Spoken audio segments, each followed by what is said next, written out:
పేరు doctor Sivaramakrishna. Sairatna super speciality hospital Kothapeta గుంటూరులో consultant న్యూరాలజిస్ట్గా work చేస్తున్నాను. ఇవాళ చేసే ప్రోగ్రాము తల తిరగటం లేదా కళ్ళు తిరగటం పబ్లిక్ అవేర్నెస్ కోసం ఈ వీడియో చేస్తున్నాను అనమాట. చాలామందికి తల ఉన్నట్టుండి మామూలు పని చేస్తున్నప్పుడు ఉన్నట్టుండి కళ్ళు ఇలా గిరగిరా తిరిగిపోతూ ఉంటుందన్నమాట. ఏం చేయాలో అర్థం కాదు, ఒళ్ళంతా చెమటలు, అయోమయం అయిపోతుంది. అయోమయం అయిపోయి కింద కూర్చోవడం, కింద పడిపోవడం జరుగుతూ ఉంటుందన్నమాట. చాలామందికి వాళ్ళ జీవిత కాలంలో చాలామందికి 100కి 80 మందికి 90 మందికి ఏదో టైంలో కళ్ళు తిరగటం అనేది జరుగుతుందన్నమాట. ఈ కళ్ళు తిరగంగానే చాలామంది అయోమయానికి వెళ్ళిపోయి దానివల్ల ఏమన్నా సమస్య ఏమన్నా వస్తుందా అనేది, హెల్త్ ప్రాబ్లం ఏమన్నా వస్తుందా అనేది చూస్తారన్నమాట. జనరల్గా అసలు ఈ తల తిరగటం అంటే ఏంటి, లేదా కళ్ళు తిరగటం అంటే ఏంటి అనేది వైద్య పరిభాషలో న్యూరాలజీకి సంబంధించిన సబ్జెక్ట్ మాట. కొంతమందికి చుట్టూ ఉన్న ప్రపంచం మొత్తం తల తిరుగుతున్నట్టు అనిపిస్తుంది, కొంతమందికి వాళ్ళంతటా వాళ్ళు కళ్ళు తిరుగుతున్నట్టు అనిపిస్తుంది అన్నమాట. చుట్టూ మొత్తం తిరగటాన్ని ఆబ్జెక్టివ్ ఒట్టుగా అంటాం, తనంతట తాను కళ్ళు తిరగటాన్ని సబ్జెక్టివ్ ఒట్టుగా ఉంటాం అన్నమాట. ఇది ప్రమాదకరమైందా కాదా? కొన్ని సందర్భాల్లో, ఎక్కువ సందర్భాల్లో ప్రమాదం ఉండకపోవచ్చు, కానీ కొన్ని సందర్భాల్లో ప్రమాదం ఉండవచ్చు. మెయిన్గా ఇది మనిషి మెదడు.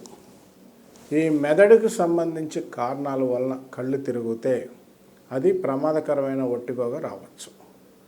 మెదడుకు సంబంధించిన కారణాలు కాకుండా ఇతరత్ర కారణాల వలన కళ్ళు తిరిగితే అది అంత ప్రమాదం కాకపోవచ్చు. సో ఈ తల తిరగటం కానీ, కళ్ళు తిరగటం కానీ సమస్య వచ్చినప్పుడు దానికి సంబంధించి మెయిన్ ఆ సబ్జెక్టు మెదడుకి సంబంధించిందా లేదా మెదడుకి సంబంధం లేనిదా అనేది చూస్తాం అన్నమాట. మెదడుకి సంబంధించింది అంటే పర్టికులర్గా మెదడులో చిన్న మెదడు అంటన్నమాట. చిన్న మెదడులో రకరకాల పార్ట్స్ ఉంటాయి. సెరిబెల్లం అని, బ్రెయిన్ స్టెమ్ అని రకరకాల పార్ట్స్ ఉంటాయి. వీటికి సంబంధించిన ప్రాబ్లమ్స్ కానీ, వీటికి సంబంధించిన ఇన్ఫెక్షన్స్ కానీ, వీటికి సంబంధించిన రక్తనాళాల్లో సమస్య కానీ వచ్చినప్పుడు తల తిరగటాన్ని సెంట్రల్ వర్టిగో అంటాం అన్నమాట. ఇది ప్రమాదకరం. ఇది పెరాలసిస్ గ్రూప్కి సంబంధించిన టైప్ ఆఫ్ వర్టిగో అవ్వచ్చు. అందువల్ల ఈ తల తిరగటాన్ని నిర్లక్ష్యం చేస్తే పేషెంట్కి ప్రమాదకరమైన పరిస్థితి రావచ్చు. ఎందుకంటే చిన్న మెదడు అనేది మెదడులో చాలా ఇంపార్టెంట్ అవయవం. దానికి ఏమన్నా సమస్య కానీ ఏమన్నా వస్తే గుండె, ఊపిరితిత్తుల నరాలు కూడా ఎఫెక్ట్ అయ్యే ఛాన్సెస్ ఉంటాయి. అందుకని పేషెంట్ కోమాకి వెళ్ళిపోవటం కానీ ఇట్లా రకరకాల ప్రాబ్లమ్స్ వచ్చే ఛాన్సెస్ ఉంటాయి. అందుకని ఎప్పుడైనా సరే తల తిరగటం అనేది ఎప్పుడు నెగ్లెక్ట్ చేయకూడదు. మన తెలుగులో చిన్న సామెత ఉంది, చిన్న పావునైనా పెద్ద కర్రతో కొట్టాలి అని.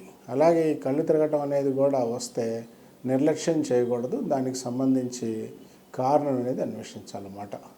ఇంతకుముందు చెప్పినట్టు మెదడుకి సంబంధించిన సమస్యలే కాకుండా కొన్నిసార్లు చెవికి మెదడుకి ఉండే మధ్యలో ఉండే సెమీ సర్క్యులర్ కెనాల్స్ అంటామన్నమాట.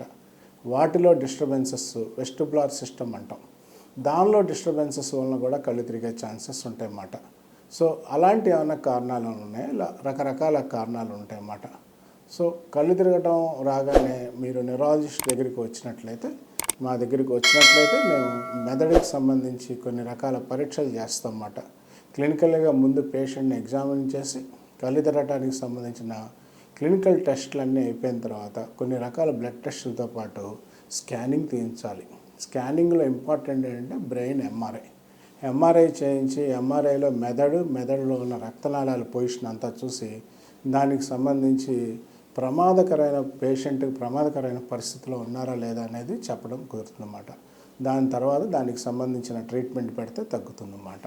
ఇది కాకుండా మెదడుకి సంబంధించిన కారణాలు కాకుండా ఇతర కారణాలు అయితే అంత భయపడాల్సిన అవసరం లేదు. సింపుల్గా మందులు ఇలాంటివి వాడితే తగ్గిపోద్ది. కొన్ని సందర్భాల్లో ఈఎన్టీ డాక్టర్స్ ఒపీనియన్ కూడా ఒక్కోసారి అవసరం పడుతుందన్నమాట ఈ కళ్ళు తిరగటానికి సంబంధించి. అందుకని కళ్ళు తిరిగినప్పుడు మీరెవరూ టెన్షన్ పడకండి. ఫస్ట్ జనరల్గా 100కి 70-80 కేసుల్లో పెద్ద ప్రమాదం కాకపోవచ్చు. ముందు మా దగ్గరికి వస్తే దానికి సంబంధించిన ట్రీట్మెంట్ అనేది డిజైన్ చేసి చెప్తాం అన్నమాట. Thank you.